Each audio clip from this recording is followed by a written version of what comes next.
Mesdames et messieurs, c'est l'heure de la castagne. Bonjour à tous, bienvenue sur Castagne FM, le podcast qui parle de bagarre. Je suis avec mon acolyte, Jérémy. Salut Adrien, bonjour à tous pour nos petits castagneurs, j'espère que tout le monde va bien. Aujourd'hui, épisode un peu spécial, déjà en fait nos 1 an. Voilà, 1 an de Castagne FM. Bon anniversaire Adrien. C'est pas vraiment mon anniversaire. Et 24e épisode quand même, c'est beau hein. Oui, complètement. On a cette espèce de podcast qu'on a monté il y a un peu 1 an, un peu sur un coup de tête, un peu en blaguant, et qui aujourd'hui est devenu un rendez-vous, puisqu'on reçoit des messages, on reçoit des demandes de gens à inviter, tout ça de plus en plus. Et voilà, c'est rigolo, je suis assez fier, quoi. Ouais, je suis assez fier. Ouais, c'est cool. Et donc merci à Babiche, petite pensée pour lui, qui a été notre premier invité à l'époque.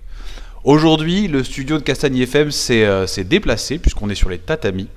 On est rue de Tolbiac, à Paris, dans le 13e, avec Nicolas Renier. Salut à tous. Nicolas Renier, 32 ans. Je m'occupe de la NR Fight. Donc il y a 2 clubs dans le 13e. Et je suis compétiteur, professeur. Enfin voilà, j'essaie d'avoir plusieurs casquettes. Parce que si on n'en a qu'une seule, on s'ennuie un petit peu. Et super professionnel quand tu te présentes direct, hop, moi, même direct. pas te poser la question. Exactement. Donc voilà, l'idée c'est on fait un peu tout, on essaie d'être sur les tatamis en tant que prof, en tant que compétiteur. Et puis il y a un truc, tu dis je m'occupe de la NR Fight. Ouais.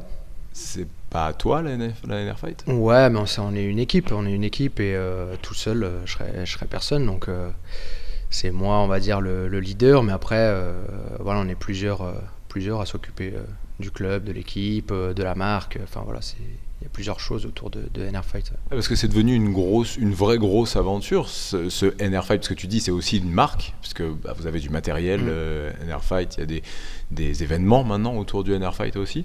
Ouais, c'est ça, on essaye d'organiser des événements de lutte à livrer, ou stage, ou rassemblement, enfin voilà. Tout, pour l'instant c'est beaucoup autour de la lutte à livrer, même si projet dans l'avenir c'est de plus être que un simple club où on est vraiment connu pour la lutte à livrer, mais devenir club professionnel en MMA, en boxe anglaise, en boxe thaï, voilà, toutes les disciplines qu'on a. L'idée c'est vraiment d'offrir, de donner la possibilité aux gens de pratiquer à tous les niveaux, toutes ces disciplines-là, que ce soit des débutants, femmes, enfants, adultes, bref, tout le monde. Et puis d'aussi proposer peut-être à des professionnels de nous rejoindre, et puis voilà, de faire de la compétition et de les accompagner là-dedans, quoi. Quand on est arrivé, on était un petit peu en avance. Ça boxait dur ici. Hein. C'était pas exactement de la lutte à livrer ou une nouvelle version que je connaissais pas. Mais voilà, on a vu quelques coups de poing, coups de pied, quelques coups sympas. Ouais, on essaye là cette année, on essaie de lancer un groupe pro en MMA. Donc voilà, on essaie de mettre petit à petit des entraînements en place. Et là, c'était pour le coup avec Arnaud Templier, qui est un ami et qui est très très compétent. Un ami, mais parce que alors, donc tu t'es mis au pied-point. Ouais. C'est assez récent, non, j'imagine. Ouais, c'est assez récent, ça fait là que 4-5 mois là que j'ai commencé. Parce qu'il sérieusement, j'espère que c'est vraiment un bon ami à toi, parce qu'il te ménage pas du tout. Hein. Ouais, non, il est là pour. Je me suis même demandé avant si t'allais pas t'énerver ou un truc. Ah, c'est vrai. C'est vrai, hein. Il y avait un truc. Hein. Ouais. Il t'engueulait bien, hein, comme un bon. Vas-y, fais pas ça. Enfin, c'est assez rigolo, quoi. Ouais, mais je préfère un prof comme ça qu'un prof qui te cache la vérité et qui te dit pas que t'es nul alors que t'es nul, quoi. Enfin, moi, je préfère que le prof il soit là pour. Alors entre ce qu'on préfère et ce qu'on peut accepter, parce que t'as quand même, on va en parler, hein, j'imagine, mais t'as quand même un niveau en lutte à livrer, quand même, on va dire un niveau international. Quand un prof comme ça lève les yeux au ciel en te disant que tu fais n'importe quoi, il y a un truc un peu quand même, non ? Non, moi justement au contraire, je le kiffe. Je kiffe parce que je recommence à zéro. Enfin, il y a tout à faire, quoi, donc c'est bien. Et puis, ça fait bosser le cerveau, ça fait bosser le cardio d'une manière différente, ça fait travailler le corps. C'est un vrai truc qui t'a dit ça, parce que moi je te suis un petit peu sur les réseaux sociaux, j'imagine que beaucoup de personnes qui nous écoutent te suivent aussi. Et c'est vraiment une partie intégrante de ton entraînement, ou du moins une partie que tu montres sur les réseaux sociaux aussi. la préparation, donc le cardio, les choses comme ça. Et à un moment, il t'a dit, tu devrais, parce que bon, à un moment, sans dire que t'étais vraiment au bout du rouleau, mais il t'a dit, tu devrais travailler ton cardio en stand-up. Il y a une réelle différence pour toi, tu la sens, cette différence? Ça n'a rien à voir. Après, il y a aussi le côté manque de technique, manque de... La frustration, ça coupe le souffle un peu. Ouais, quand même. voilà, c'est normal. Non, je pense que c'est vraiment un cardio qui est complètement différent. Normalement, en lutte à livrer, en lutte, on cherche plus à si on grossit un petit peu les choses, on cherche plutôt à se coller, c'est plutôt un travail isométrique en général. Et là, du coup, c'est complètement l'inverse, quoi. On va plutôt chercher, entre guillemets, à éloigner l'adversaire. Donc c'est vraiment différent. Et pour moi, ça a été très très dur sur les premiers cours parce que j'avais l'impression que mes bras ils partaient pas, quoi. Enfin, ça part pas, quoi. Donc voilà, ouais, c'est pas facile. Pourquoi tu t'es mis à la boxe thaï? Enfin, là en l'occurrence c'était en pied-point, là. Voilà, pied-point. Mais pourquoi tu t'es mis au pied-point? Il y a une volonté qu'on va apprendre là maintenant, un truc plus tard, on sait jamais. Pas, non, je sais pas, on verra bien. Mais pour l'instant, c'est plus ça m'intéresse parce que j'avais l'impression un peu de tourner en rond aussi en lutte à livrer. Et puis voilà, j'ai envie de m'entraîner dans d'autres, enfin j'ai envie d'essayer d'autres choses. Après, si je commence à être pas mal, peut-être pourquoi pas faire des compétitions ou autre, on verra. Pour l'instant, on n'y est pas. Pour l'instant, c'est vraiment de l'apprentissage, je prends du plaisir. C'est cool, voilà, on continue comme ça, quoi. C'est vraiment sympa de tout recommencer à zéro. Vraiment, ça te plaît vraiment parce que franchement, quand tu as un peu l'habitude d'être dans ton truc, la luta, bon, c'est vrai qu'il n'y a pas 50 000 personnes qui peuvent te donner des leçons.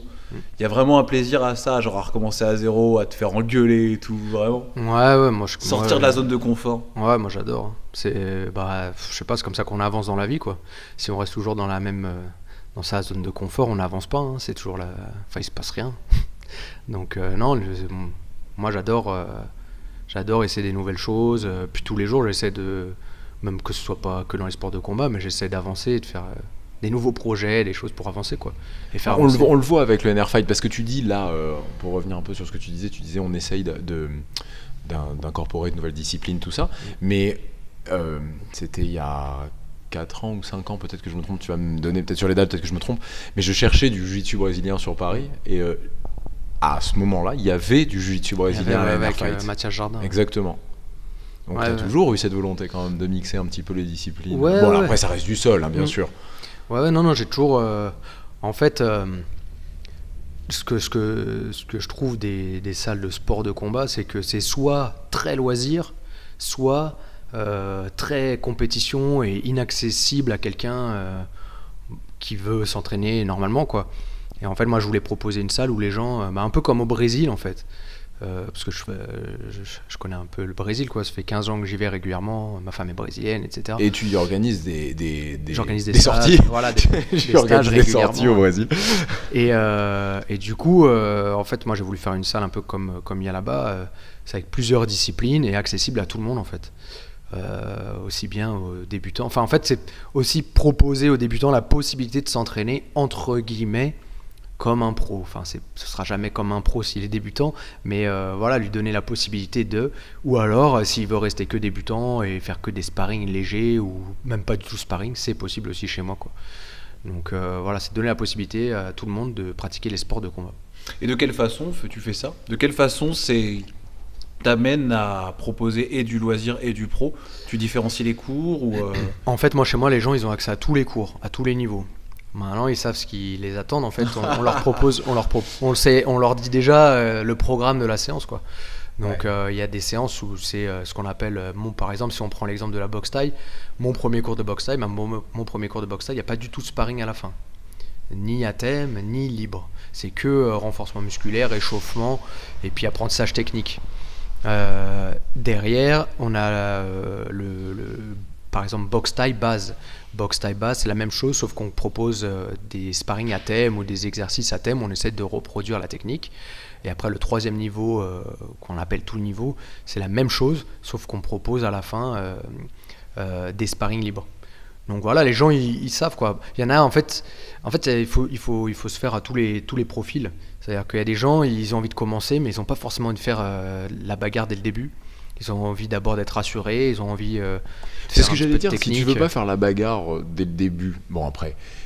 Mais pourquoi alors? Pourquoi le faire? Parce que. Enfin, c'est Bah, pas c'est pour la ludique beauté quand du même. geste. Bah, Oui, si, mais c'est- si tu ne l'éprouves pas. Ouais, mais alors après, la plupart des gens, ils passent au sparring. C'est-à-dire qu'un jour ou l'autre, C'est à quand force même de faire rare. la technique, J'imagine, ouais. à force de faire la technique, bah, un jour, ils veulent se tester. Et puis dans ces cas-là, ils peuvent passer sur un cours où il y a que du thème, par exemple. Et donc là, ils vont se tester, par exemple, je sais pas si c'est du pied-point ou c'est que de l'anglais, c'est on va se tester avec le bras avant. Après, que le bras arrière, enfin, j'en sais rien, voilà, différents thèmes. Et voilà, et petit à petit, après, ils vont aller sur les sparring et puis ils vont voir qu'en fait, ah ouais, non, bah, c'est pas si.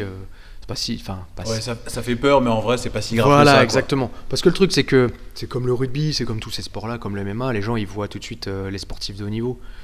Et c'est pas comme ça à l'entraînement, quoi. Ouais, enfin, vous rigoliez pas. Enfin, là après, j'imagine que c'était plus ou moins le cours Là, c'était pro. le cours pro. Ouais, c'était ouais, le cours pro, ouais, parce que. Alors, déjà, eux-mêmes te ménageaient pas. Bah non, Et ils entre veulent eux- ils veulent se venger de ce qui se passe au sol. j'ai senti qu'il y avait j'ai senti qu'il y avait un peu de ça. Ouais, non, non, bah après, moi, c'est tant mieux pour moi. Enfin, moi, je suis content. Et puis, je suis vraiment content parce que c'est pareil. Donc, je voulais proposer un club où il y a toutes les disciplines, mais aussi un club où il y a un super état d'esprit. Et l'objectif, c'est pas de blesser l'autre, quoi. Parce que sans partenaire, avec des partenaires blessés, on s'entraîne pas. Et donc, je suis vraiment content parce qu'ils me ménagent pas, mais je sais que, bah, comme moi, quand je suis au sol avec eux, ou bah, ils essaient de tout faire pour pas me blesser, quoi, mais ils essaient de pas me ménager parce que le jour du combat, le mec en face, il va pas me ménager. Donc c'est comme ça qu'on voit les choses et c'est comme ça qu'on s'entraîne. Moi, je fais la même chose. Enfin, j'essaie maintenant parce qu'ils ont pris du niveau au sol, donc c'est plus aussi évident que ça. Mais j'essaie au sol aussi pas les ménager. T'es quel genre de prof? Là, parce que ça, on a rencontré maintenant beaucoup de monde et ça se divise vraiment en deux catégories. Hein. Il y en a pas beaucoup en France, on n'en a pas rencontré des millions, mais qui vont te dire non, il faut que le prof, ça reste le prof. Il y a pas, je suis là moi pour défoncer mes élèves. Si je vois que ça commence à devenir trop fort, ça me pose problème et tout ça. On n'en a pas rencontré beaucoup, on en connaît, mais parce que c'est un vrai truc quand même. Comment tu vis le fait que certains élèves aujourd'hui, j'imagine, te mènent vraiment la vie dure même au sol? Bah, c'était l'objectif à la base. Hein. L'objectif à la base, c'était... En fait, un jour, j'ai quitté mon ancienne équipe. J'étais tout seul. Donc, il a bien fallu que je forme mes sparring. Donc, pour former mes sparring, il a fallu que je fasse en sorte que ce soit les meilleurs, quoi. Donc aujourd'hui, c'est plus si évident que ça de les soumettre, c'est même plus si évident que ça de pas se faire soumettre. Donc voilà, donc c'est cool, je commence à presque atteindre l'objectif que je m'étais fixé, de former mes propres sparring. Et voilà, non, c'est cool, moi je suis content. Après, c'est sûr que ça fait, on a tous Ça de fait l'ego. quelques années, non? Ça fait combien de temps que ça existe, Enerfight? Depuis 2009, presque 10 ans. Ah ouais. Presque 10 ans. Après, les 2 premières années, c'était... je donnais cours dans un club, c'était au Fushankun à Vanves. Je donnais que là-bas, ouais. Et après, j'ai ouvert ma propre salle dans le 13e. Ok. Et là, c'est la deuxième salle que tu ouvres, en fait, là où c'est on la se trouve deuxième actuellement. salle, exactement. Ok, d'accord. Fushenkun, c'est là où il y avait Pank, c'est ça? Ouais, il y a Pank qui est toujours là-bas, je crois. Oui, bien sûr. Ouais. On Ouais, l'a y a reçu à Pank. ce même micro il y a quelques épisodes à peine. D'accord, ok. Pank et Dao. C'est ça. C'était assez marrant. Ouais. Je pense que c'était l'épisode on est parti le plus loin, je crois, dans la réflexion. C'est pas tous les jours effectivement où il y a de la philosophie qui est incorporée dans les épisodes de Castagnier. Est-ce que pour le comprendre, il fallait avoir un bac plus 10? Ah, je sais pas. Il y en a quelques-uns qui nous ont quand même dit bon, les mecs, j'ai coupé, c'était trop compliqué. Mais la vraie question, c'est est-ce qu'il y avait quelque chose à comprendre? C'est ça, ça. tu vois, le vrai truc. Nous, on est là pour parler de bagarre normalement. C'est ça. Mais bon, quoi, après, écoute, la philosophie, si c'est trop loin, c'est pas assez concret, je pense, pour l'auditoire. Non, mais moi j'avais trouvé ça très très intéressant. J'avais trouvé ça assez intéressant d'arriver à allier, parce que c'est quand même une. Ouais, mais la bagarre, ça reste de la bagarre. Oui, alors c'est vrai, tu as raison. Faut arrêter La de bagarre, vouloir ça reste de toujours la bagarre. intellectualiser les choses. Mais pourquoi on fait de la bagarre? Sans vouloir l'intellectualiser, on pourrait faire autre chose. On pourrait faire quelque chose qui parce te que fait c'est mal. On pourrait ludique faire et parce que c'est quelque chose qui peut nous qui te fait servir. pas dire j'accepte que des gens me soumettent quand même. Après, ça dépend des personnalités. Il y en a donc qui vont préférer plus les sports de préhension et il y en a d'autres qui vont préférer plus les sports de percussion. Donc ça va Parce que là, tu te dépendre. focuses sur les sports de combat, mais pourquoi on choisit un sport de combat? Pourquoi parce que je pense que c'est quelque chose qui va être ludique et qui va nous apporter vraiment quelque chose dans notre vie de tous les jours. Qu'est-ce qui Ben, nous on reste- manque? Pourquoi? Mais parce que je pense que on est des êtres humains. Je pense qu'on est comme des animaux Oui, et oui, qu'on on a est des besoin. animaux. on a besoin De se confronter. Bah ouais, on a besoin de se confronter et de voir vraiment qui on est, quoi, et voir au début de se rendre compte qu'on est des merguez en vrai. Et puis que petit à petit, au fur et à C'est pour mesure ça que tu t'es remis à la boxe. Enfin, taille, en l'occurrence, mais au pied-point. Bah Il fallait que tu te sentes merguez, quoi. ouais, bah ouais, c'est cool aussi de se. Non, c'est franchement, moi je trouve ça. d'apprendre. Moi je trouve ça vraiment top d'apprendre et quand on regarde tous les grands champions, ils cherchent tout le temps à apprendre, à faire des nouvelles choses et sinon on s'ennuie dans la vie. Enfin, je sais pas, moi je m'ennuierais si j'arrêtais d'apprendre ou si je sais pas, où je vais tous les matins au boulot et puis bon bah je fais toujours les mêmes tâches et puis.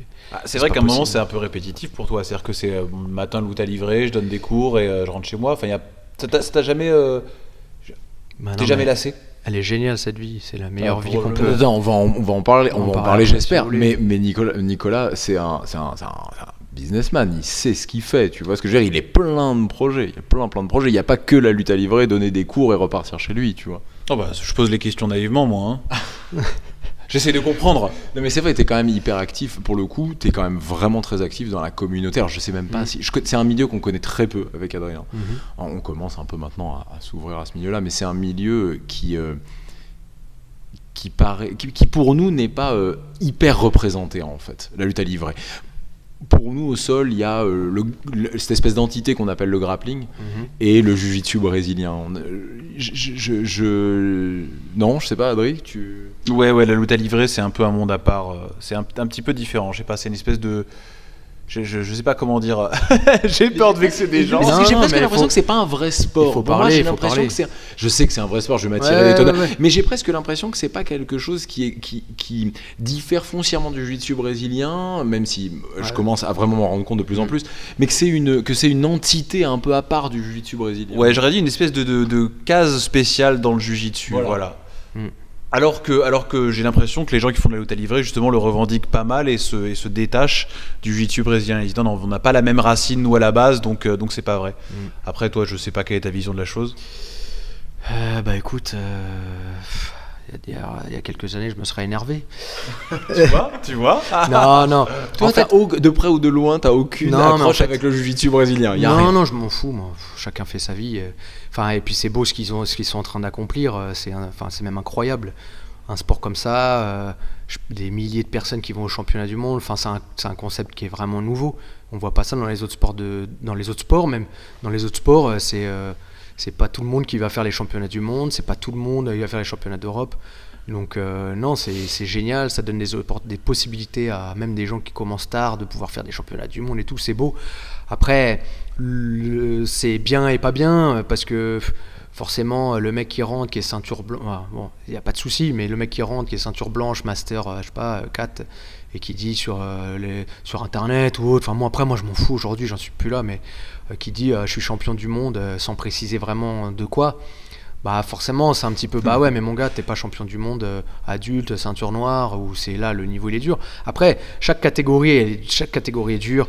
Ouais, mais pour un débutant qui va rencontrer un Ouais, autre non, mais c'est beau. débutant, Donc c'est il beau. est quand même Mais après, champion pour les- du monde. Ouais, mais après je pour les rejoins. puristes ou pour les gens qui s'entraînent vraiment dur, et enfin non pardon, c'est pas vraiment dur parce que lui aussi s'entraîne dur, mais pour les gens voilà, qui sont là depuis 10 ans dans le milieu, qui ont galéré et puis qui arrivent à faire un petit résultat, des fois même par exemple ils font je sais pas 3e au championnat du monde, déjà c'est extraordinaire, enfin c'est déjà beau, et du coup l'autre il passe un peu devant et c'est ça qui est un peu rageant. Bon après, Non, tant mais mieux.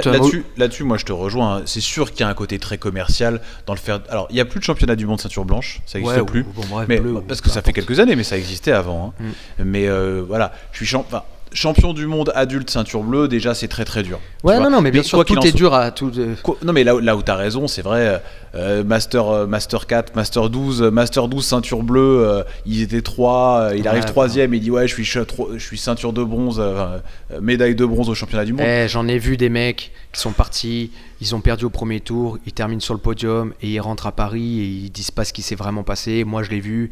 On l'a Et- tous vu. Bon. On l'a tous vu. Non, mais tout voilà. le monde Mais le c'est ça sait. qui est, c'est Tout ça le qui est un monde peu le sait. rageant. Après, encore une fois, aujourd'hui, je m'en fous aussi. Aujourd'hui, je vois les choses d'une autre façon. C'est si les personnes, si les gens ils sont heureux comme ça, bah, qu'ils soient heureux comme ça, tant mieux. Je m'en Oui, fous. et puis non mais bon, que ces gens-là soient heureux, c'est une chose, mais le vrai truc, c'est le commerce qui s'est créé autour des championnats, parce qu'en fait l'économie du jiu-jitsu, d'après ce que je le ressens moi, de l'IBJJF, pour être très clair, la Fédération internationale de Jiu-Jitsu, leur business tient sur le prix des inscriptions des participants. Donc, en mettant X centaines de ceintures à un championnat du monde, ça donne envie aux gens d'y aller pour récupérer quelque chose. Non, mais c'est beau. C'est pour faire de l'argent, en plus, fait. C'est pour faire de l'argent, mais faut voir aussi ça d'une autre façon, c'est qu'ils donnent aussi l'opportunité à des gens de se montrer et de se valoriser et de travailler. Il n'y a pas beaucoup de sports où derrière, si on est champion du monde, on peut travailler, on peut trouver du travail assez entre guillemets assez facilement. Je veux dire, tu vas aux États-Unis. Demain, t'es ceinture blanche, t'es champion du monde en ceinture blanche ou ceinture bleue, je sais pas si tu vas bien sûr. Non, mais dans les bonnes catégories. Mais même t'es en ceinture bleue, t'es en ceinture violette. Tu viens d'un pays où le jiu-jitsu n'est pas bien développé. Tu trouves facilement. Puis même des guignols qui sont ceinture bleue. Ils donnent quand même des cours et tout, mais après, tant mieux. Peut-être qu'ils sont dans un endroit où il n'y a pas de cours de JJB et eux, ils ont le courage d'aller en proposer alors qu'ils n'ont peut-être pas eu vraiment des cours et tout. Bah, chapeau à eux parce que moi, je ne sais pas si je l'aurais fait si j'avais été. Si j'avais pas appris avec vraiment un professeur pendant plusieurs années, c'est pas facile. Enfin, moi, en tout cas, j'encadre beaucoup de personnes. Avec mes clubs affiliés, là, j'encadre beaucoup de personnes qui doivent apprendre entre guillemets tout seul parce que je suis pas là tous les jours à les corriger, donc on se voit de temps en temps. Et chapeau à eux parce que c'est vraiment pas facile d'apprendre comme ça, quoi. Mais bref, revenons à la lutte à livrer. On a senti que tu pensais du bien du jiu-jitsu. Déjà, ça se sent à travers les mots, ça se sent. Non, mais attends, il y a un truc quand même, c'est qu'il n'y aurait pas une telle expansion du jiu-jitsu brésilien. Exactement. Il y aurait pas. Alors. S'il n'y avait pas eu l'expansion de l'UFC, s'il n'y avait pas eu l'expansion du JB, je serais peut-être pas là aujourd'hui. Ouais. Je pense que fait un énorme travail. Je pense que l'UFC a drivé le jiu-jitsu et pas l'inverse. Hein. Ouais, ou les mecs du JJB ont fait en sorte que l'UFC drive. Pas. Ça c'est dur à dire, c'est un vrai débat. Non mais si, c'est simple. Pourquoi Joe Rogan il va tout le temps dire ah ça c'est une prise de JJB, ah ça c'est une prise de JJB. Mais excusez-moi, mais quand il n'y a pas de kimono, c'est pas du JB. Enfin si on voit une prise, un mec qui est sans kimono et qui fait une amenée au sol, pour toi le jiu-jitsu brésilien no-gi. Donc sans kimono. Ah, je suis désolé. Ah, tu souris là, je te fais sourire là, tu commences à te moquer de nous. Tu dis mais parce que pour moi ça n'existe pas. Donc toi le no-gi ça n'existe pas. En fait, c'est pas alors attends, comment on va dire ça? C'est plus que vas-y balance. Ne sois pas correct là. Non, je ne suis pas correct. Je dis les choses, il y a pas de problème. Et c'est pour ça que certaines personnes ont du mal avec moi parce que je dis les choses et je m'en cache pas. C'est pour moi en gros, ce qui se passe c'est que JJB no-gi c'est du JJB sans kimono. C'est-à-dire qu'ils font exactement ce qu'ils font en kimono, sans kimono. Maintenant, le problème pour nous, aujourd'hui, personnes de la lutte à livrer, c'est que les mecs, ça fait déjà quelques années, bien évidemment, mais les mecs, depuis quelques années, commencent à être vraiment forts sans kimono et commencent à connaître et à découvrir ou à voir les choses où nous, on avait de l'avance sur eux. Par exemple, aujourd'hui, il y a une grosse mode sur les clés de talon et clés de cheville. Et il y a 3-4 ans, il n'y avait pas ça. C'est la dernière squad qui a ramené ça. JJB. Alors JJB, va t'entraîner là-bas et on va voir si c'est du JJB. Alors j'y ai été. Je suis allé là-bas. C'est du JJB. Hein. Alors je suis allé là-bas et c'est le seul club de JJB où j'avais l'impression que j'étais dans un club de lutte à livrer. Moi j'ai tendance à croire Nicolas plutôt que toi, Jérémy. Je te le cache pas, je sais pas pourquoi. Il a un peu plus d'expérience. Voilà, c'est peut-être ça. Non, mais en gros la philosophie, les techniques, comment les gens ils s'entraînent. C'était vrai, et je suis pas le seul à le dire, même j'en avais parlé une fois avec, je crois peut-être Kostia, il est déjà passé avec vous, non, ou pas du tout? Kostia Shlakov. Non. Bref, j'en ai parlé avec lui une fois, j'en ai parlé aussi avec Thomas Loupersan, j'en ai parlé avec plusieurs personnes de la lutte à livrer qui connaissent aussi le JJB et qui sont allés là-bas et qui m'ont dit, là-bas c'est vraiment...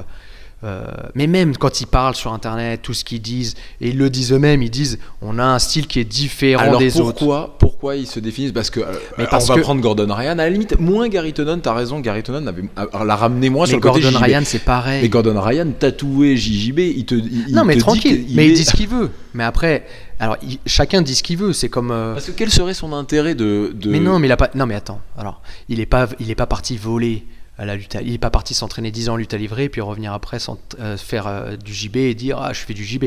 Aujourd'hui, clairement, c'est beaucoup plus sympa de dire que tu fais du JJB plutôt que de la lutte à livrer. Parce que lutte à livrer, il va falloir que tu dises alors t'arrives, tu fais quoi comme sport? Je fais la lutte à livrer. C'est quoi la lutte à livrer? bon bah soit tu passes par c'est comme du MMA sauf qu'il n'y a pas de frappe, ou alors c'est comme du JB sauf que c'est sans kimono, ou alors ceux qui connaissent vraiment pas, c'est comme du judo, mais bref, faut toujours se justifier. Alors que souvent quand tu dis JJB, t'as pas besoin de te justifier, et puis les gens comprennent tout de suite, et puis tu fais du JB, ça veut dire que t'es un tueur, t'es ci, t'es ça, t'es machin. Donc tout de suite c'est valorisant. Alors que lutte à livrer, Moi je l'ai pas vécu comme ça. Moi c'est jiu-jitsu brésilien. Je vous laisse finir. Hein. Oui, moi je sais pas, c'était comme la capoeira en fait. Voilà, c'était tout le temps ça. C'est ça, exactement. Ouais. Non mais en gros, il faut tous ceux qui doutent de mes paroles peuvent venir s'entraîner chez moi, ils sont les bienvenus. Non mais parce que tous ceux qui sont venus s'entraîner ici, moi je suis venu plusieurs fois. Alors déjà, je vais le dire, on est très bien ici, tout va bien, il n'y a pas de danger, il n'y a rien du tout, on parle de ça depuis tout à l'heure, c'est vraiment chouette. Mais donc, je commence à me rapprocher un peu de la lutte à livre, à comprendre un peu ce que c'est, parce que voilà, on rencontre du monde et puis j'adore m'entraîner un peu partout, tout ça. Et il y a quand même une différence majeure, on en discutait avec Adrien en arrivant, c'est le travail sur le dos. En JJB, on se permet de travailler sur le dos. En lutte à livrer, la sensation beaucoup que moins, j'ai, et même avec discussion avec plusieurs personnes, peut-être que tu vas me contredire, mais c'est que le travail sur le dos, on ne te le permet pas, ou ne t'amène à rien un peu quelque part. Alors que quelque part, moi, c'est ce qui me permet de m'en sortir en lutte à livrer en fait. Mais c'est difficile de travailler sur le dos sans kimono, parce que le mec, en gros, c'est vraiment celui qui est au-dessus qui va gérer la distance parce qu'il n'y a pas de kimono. Donc le mec qui est au-dessus, qui veut fuir parce qu'il est en danger, il peut fuir. Donc c'est difficile, c'est très frustrant d'être sur le dos. Alors à moins que tu fasses un jeu qui est très très défensif, comme le jeu, tout ce qui est berimbolo et tout, ça a fait ses preuves quand même dans les poids légers. Parce que c'est très défensif. Ils attendent, puis l'autre au-dessus. Non mais c'est vrai, t'es sur le dos, tu ramènes tes genoux à la poitrine. Mais bon, ça permet de soumettre. Ouais, bien sûr, ça permet de gagner des compétitions, ça permet de plein de choses. Après, c'est pas ma philosophie. Je sens que t'as envie de me juger. Non, du tout. Après, c'est pas ma philosophie de combat. C'est juste faire une pause et vous réglez vos problèmes. Il y a aucun. Ça va pas prendre bien longtemps. Cher petit castagneur, je filme pour vous. Il y a pas de problème. Non, ça bien sûr, ça fait ses preuves et ça marche très bien. Après, c'est pas ma philosophie de combat. Et c'est pas comme ça qu'on m'a appris la lutte à livrer. Et puis voilà, c'est pas comme ça que je vois les choses. Donc, mais il y a pas de problème. Et je pense que on peut montrer ça. Enfin, moi, je pourrais montrer ça, mais juste pour que les gens découvrent, sachent que ça existe aussi. Mais dans l'histoire que je raconte à travers ma façon d'enseigner, je pourrais pas dire à mes élèves maintenant, tu te mets sur le dos et t'attends que l'autre il arrive. En fait, c'est un peu ça, parce que j'attends, et puis dès qu'il arrive, je vais m'accrocher à lui. Enfin, en kimono, je m'accroche à lui, puis je m'enroule, et puis j'essaie d'aller chercher le dos, etc. Sans kimono, c'est j'attends, j'essaie de m'enrouler, ça marche pas, je m'enroule, ça marche pas, je m'enroule, là, je peux aller chercher le dos. Et c'est un peu ça. Donc c'est efficace, mais en gros, en un mot, c'est un peu nul, quoi. Non, je peux pas dire ça, parce que je me suis déjà fait battre par des mecs qui font ça, donc je peux pas dire que c'est nul, bien évidemment. Ah, mais non, tu peux trouver ça nul et trouver ça efficace, justement. Ce qu'il dit, c'est un peu le débat qu'on avait en arrivant. Donc c'était tu me parlais de cette personne. Non, mais on met les pieds dans le plat directement. On devrait s'enregistrer, toi et moi. On ferait des super podcasts, Jérémy. Mais non, mais parce qu'on est passionnés, on a des débats passionnés. Et tu me disais que donc tu avais entendu quelqu'un, alors j'ai pas retenu, peut-être que tu n'as pas su me dire, qui expliquait qu'à la DCC. Alors, ce n'est pas quelqu'un, c'est un des commentaires qu'on a sur, je crois, l'épisode avec Flavio.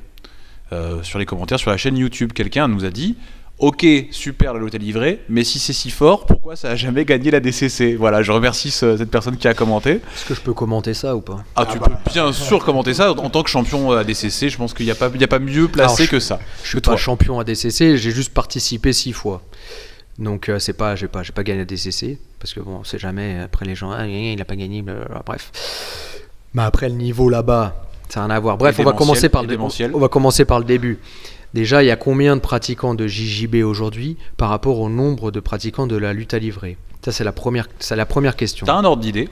Aucune idée, mais on est ridicule la lutte à livrer. La fédération, c'est la fédération de lutte qui généralement vous supervise un peu, non? Ah tiens, oui, c'est vrai, très bonne question.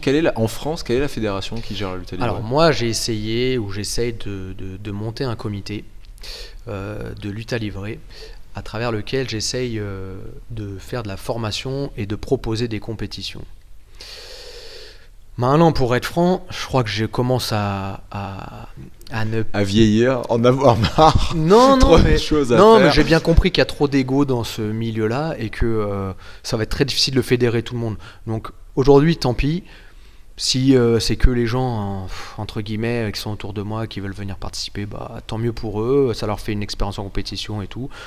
Après, c'est dommage parce que j'essaye de faire quelque chose que personne d'autre n'essaye de faire et j'ai pas l'impression d'être soutenu par toutes les équipes de lutte à livrer alors qu'il y a déjà tellement peu de choses.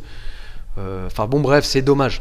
Je vais revenir juste sur Non, mais on continue sur ce sujet qui est très intéressant. Très très bien. Oui, parce qu'en plus, non, mais non, parce que tu reviens, quand tu dis que tu essayes, et après on revient sur la DCC, parce que j'avoue que ça m'intéresse pour le coup, vraiment, j'aimerais vraiment comprendre. Quand tu dis que tu veux faire quelque chose qui n'a jamais été fait, Bah écoute, aujourd'hui c'est simple. Est-ce qu'il y a déjà eu une fédération en France de lutte à livrer alors que ça fait plus que 10 ans qu'il y a la lutte à livrer maintenant? Non. Enfin, plus que 10 ans, même plus. Ça fait plus de 15 ans. Ouais. 15 Plus ans, de 15 ouais, ans. environ. Il n'y a même pas de fédération. Il n'y avait rien et tout. Donc moi, je l'ai fait, mais entre guillemets, à contre-cœur, parce que j'ai déjà tellement de boulot avec mon club, tellement de boulot avec tout, que je l'ai fait parce qu'il y avait un vrai besoin. Maintenant, derrière, j'ai pas l'impression d'être soutenu par tout le monde, mais tranquille, c'est pas grave. On essaie de continuer, on fait nos choses. Maintenant, on essaie de plus. Avant, on essaie de proposer 8 compétitions dans l'année. C'était un petit peu ambitieux. Mais du coup, maintenant, on va faire 2 compétitions, les championnats de France et le championnat d'Europe. Ceux qui veulent venir, ils viennent, c'est les bienvenus. On essaie de faire une compétition vraiment propre, après avec les moyens du bord. C'est pas les mêmes moyens que l'IBJJF. Ah non, ça, mais je vous le souhaite. Hein. Ouais, bah, donc en fait, y a pas, toi, tu as ta propre fédération sportive de lutte à livrer. Vous êtes pas encadré c'est un par comité. C'est nous qui. J'essaie d'organiser la lutte à livrer à travers le comité national de lutte à livrer. Maintenant, comme j'ai vu que ça allait être difficile de fédérer tout le monde, j'ai un autre projet. On en parlera plus tard si vous voulez. Je pourrais pas trop vous en dire dessus. Dis-en-nous plus sur la DCC. On veut savoir. Alors on reprend la lutte. Sachant que on a le DCC, mec qui a fait le commentaire. On peut le retrouver et tout. Hein. Est-ce que tu as son adresse? On va le retrouver. Non, mais ça c'est la critique. Non, mais c'était la critique plus courante. Non, mais c'était plutôt bienveillant en plus comme commentaire. Bien sûr. Bien sûr, mais je moi, peux d'un œil comprendre. extérieur, et je suis ravi que tu y répondes. J'aurais presque envie. Et tu vois, la preuve, je te l'ai dit, parce que je te dis Gordon Ryan, parce que c'est vraiment la figure en ce moment, voilà, et qui pour moi est JJB. Tu me dis, bah non, en fait, il est pas tant Non, JJB mais que c'est ça. pas ça. Et moi, j'aurais pu être cette personne qui dit, bon, mais si la lutte à livrer c'est si génial, c'est si incroyable, qu'est-ce qui fait qu'à la DCC, qui est normalement le potentiel d'expression le plus important, le plus évident pour la lutte à livrer, qu'est-ce qui fait que c'est les JJBistes qui le remportent? Ouais. Bon, déjà, le nombre de pratiquants, ce qui est déjà Voilà. un très bon argument. Franchement, c'est évident. Déjà, la première chose, c'est le nombre de pratiquants. Après, c'est le nombre de compétitions dans lesquelles nous, on peut faire notre expérience. C'est-à-dire que eux, en JJB, ils ont des compétitions toutes les semaines. Maintenant, aujourd'hui, aux 4 coins du monde, toutes les semaines, il y a des compétitions de JJB. Et en fait, moi, j'ai fait une petite web-série qui s'appelle Lutte à livrer Spirit, si vous voulez aller jeter un œil sur YouTube. On vous mettra le lien en description. Ouais. Il y a 11 épisodes où je suis parti au Brésil et je suis allé interviewer les grandes figures de la lutte à livrer parce que à l'époque je me rendais compte qu'il y avait zéro documentaire ou zéro information sur la lutte à livrer. Les gens savaient pas. Voilà, s'ils partaient pas au Brésil avec moi, ils savaient pas ce que c'est. Enfin, ils savaient pas qui était qui, etc. Bref, et en fait je me suis rendu compte d'une chose, c'est que quelqu'un qui s'entraîne en lutte à livrer, qu'est-ce qu'il a comme possibilité? Un mec qui est compétiteur. Donc il n'y a pas de compétition. Ou alors s'il y en a, elles ne sont pas médiatisées. Donc pas médiatisées, pas de sponsor, pas d'argent. Ok? Donc ça c'est la première possibilité. Donc déjà le mec s'il veut rester dans la lutte à livrer, il va crever la dalle et ça va le mener nulle part. Première chose. Deuxième chose, il est dans la lutte à livrer. Qu'est-ce qu'il a comme option? Et il peut aller avec la lutte. Avec la lutte, c'est pas sponsorisé, c'est aidé par le gouvernement. Donc là, il a peut-être une chance de s'en sortir. Il peut peut-être être en équipe nationale ou autre. Donc il va peut-être pouvoir aller à l'étranger, il va peut-être avoir des bourses, etc. Bon, l'autre possibilité, c'est le MMA. Le MMA, donc on l'a vu avec la RFT, qui est une équipe qui aujourd'hui, c'est un peu plus compliqué, mais qui était l'une des meilleures équipes de lutte à livrer dans le monde. Et donc qui en fait c'était un club de lutte à livrer, mais en fait tous ils faisaient du MMA quoi. Pourquoi? Parce que dans les MMA on gagne des sous quand on fait des combats. Oui. Donc ça c'est l'autre possibilité. Et la dernière possibilité c'est quoi? C'est le JJB. Donc je commence à être bon en lutte à livrer. Qu'est-ce qui se passe? Donc j'ai soit je reste en lutte à livrer, je crève la dalle, soit je vais en lutte et puis c'est un peu sport, c'est un peu qui tout double. Ouais, t'es obligé de changer de sport. Bah oui. T'es obligé de changer de sport. Donc. Ou alors tu vas dans le JJB. Et là, dans le JJB, il y a énormément d'opportunités, énormément de possibilités. Il y a des compétitions tous les week-ends. Les sponsors, il y en a plein. Il y a de l'argent. Et si jamais je m'en sors bien, je vais trouver un club à l'étranger et je m'en vais. Je signe avec une grosse équipe, je vais avec la GF Team, je vais avec Checkmatch, je vais avec je sais pas qui. Et eux, ils vont me trouver un club à l'étranger. Ou alors, ils vont me trouver la possibilité d'aller combattre au championnat du monde. Je vais donner toute ma vie, je vais faire quelque chose. Ou alors après, je reste sur place, etc. Et donc, qu'est-ce qui se passe ? C'est que tous les mecs bons en lutte à livrer, quoi qu'il arrive, en tout cas, les Brésiliens, ils s'en vont. Et en fait, c'est ce que tu dis, c'est que d'une certaine façon, ils sont obligés de se mettre à porter l'étendard du jiu-jitsu, même si c'est pas leur sport de base. Exactement. Donc ça déjà donc ça c'est le deuxième point. Et le troisième point, c'est ce qu'on a abordé tout à l'heure, c'est aussi le truc de qu'est-ce qui est connu dans le monde. Entre guillemets, le JJB. En tout cas, il y a qu'en France où des fois on doit être obligé d'expliquer, mais on va n'importe où dans le monde, en Asie, aux États-Unis, n'importe où. Dès qu'on parle Brazilian Jiu-Jitsu, tout le monde connaît. Donc qu'est-ce qui se passe ? Par exemple, la BTT. La BTT, ça a été le premier club de sport de combat au Brésil où ils ont proposé BTT, on va préciser Brazilian Top Team, pardon. Gros club, aujourd'hui c'est un peu plus compliqué, mais à l'époque ça a été le premier club où ils avaient regroupé toutes les disciplines. À l'époque c'était ou que JJB, ou que lutte à livrer, ou que boxe thaï, ou que machin. Et eux en fait ça a été l'un des premiers clubs où ils ont fait un peu tout. Et qu'est-ce qui s'est passé ? Il y avait de la lutte à livrer, il y avait du JJB, il y avait du MMA, il y avait tout ça. Et qu'est-ce qui se passait ? Les gens, qu'est-ce qu'ils disaient ? Ils disaient, moi je suis de la... Eh ben non, pas de la lutte à livrer, je suis du JJB. Et c'est ça qui s'est passé. Maintenant, Toquinho, excusez-moi, mais après, chacun peut dire ce qu'il veut. Après, c'est juste une question de culture. Quand on regarde un style, un combattant, on voit quel style est là. Toquinho, c'est un style de lutte à livrer. Et pourquoi ? Parce qu'il a appris la lutte. Non, mais c'est un moissonneur surtout. Mais c'est ça, c'est un style lutte à livrer. Pourquoi c'est un style lutte à livrer ? Parce que lui, il cherche pas à marquer des points, il cherche pas à les contrôler. Il cherche à soumettre. Et en fait, ça c'est la grosse différence avec par le exemple, JJB. je me serais posé aucune question. Pour moi, c'était évident que Toquinho était parce que là-bas, il y avait des cours de lutte à livrer à la Brazilian Top Team. Et donc, qu'est-ce qui se passe ? Les mecs, ils ont appris la lutte à livrer. Après, il y avait Milton Vieira qui était sur place, qui leur a appris tous les triangles de bras. Il y a mon professeur Alexandre Pequeño qui a fait quelques visites là-bas, qui leur a appris la guillotine et aussi les triangles de bras, et ainsi de suite. Et après, quand derrière, ils vont faire ces techniques-là, ils vont toujours crier « Ah, jiu-jitsu ». C'est pas grave, mais c'est juste pour vous expliquer que la lutte à livrer, ils nous ont beaucoup apporté, bien évidemment, comme on leur a beaucoup apporté, mais ils vont jamais dire ah ouais, je m'entraîne aussi en lutte à livrer. Alors que le jour où je suis allé m'entraîner chez Marcelo Garcia, il m'a dit d'où tu viens et tout. Je lui ai dit moi je m'entraîne en lutte à livrer et tout. Et la première chose qu'il m'a dit c'est ouais, moi aussi je m'entraîne en lutte à livrer dans tel club. Et tous ailleurs que chez lui, quoi. Ouais, voilà. Voilà, c'est ça. Et tous ils ont déjà tout. Enfin. En tout cas, à l'époque, on va dire ma génération, même si... Bref. Tous ceux... T'as quel âge ? 32. Bientôt 33. Non, mais laisse tomber, Jérémy en est foutu, nous. C'est le bout du bout, là. Il n'y a plus rien pour nous. Mais en gros, si on s'interroge ou si on pose un peu des questions aux gens, tous, ils ont, de près ou de loin, ils se sont entraînés en lutte à livrer. Comme nous aussi, on s'est entraînés de près ou de loin avec le JJB. Mais c'est le style qui est différent. Déjà, je vais pas rentrer dans les détails, mais juste la première chose, c'est que en général, le JJB, il cherche à contrôler pour après soumettre. En gros, c'est s'ils sont en dessous, bon, ils tirent pour la garde. Non, mais ça c'est récurrent. Hein, la culture du JJB, c'est quoi ? C'est moi, je ne tire pas la garde. C'est-à-dire que c'est le truc qui revient tout le temps. Ouais, après, c'est une bêtise parce que bon, des fois, il faut tirer pour la garde. Ouais. Non, mais après, il faut tirer pour la garde des fois parce que bon, si on prend un mec champion de lutte, etc., qu'est-ce qu'on va faire ? On va se prendre 2 points debout. Bref. Non, le truc, c'est quoi ? La culture du JB, c'est quoi ? En gros, ce qui est la plupart du temps enseigné, c'est je tire pour la garde, je renverse, je passe la garde, je prends la montée, je prends le dos. Et là, j'étrangle. En général, c'est ça. À l'époque, c'était je tire pour la garde, je ferme la garde, j'étrangle, clé de bras, omoplata, triangle. Il y avait tout ce jeu-là. Aujourd'hui, donc, c'est tout ce qui est berimbolo, machin. Si je peux prendre le dos directement, c'est bien. Sinon, je renverse, etc.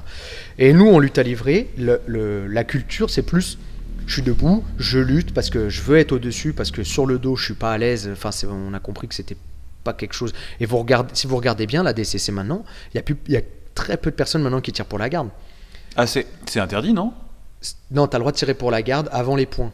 Sauf en finale. En finale, tu te D'accord. prends une pénalité. En fait, quand tu tires pour la garde, tu prends une pénalité dès qu'il y a les points, en gros. Ok.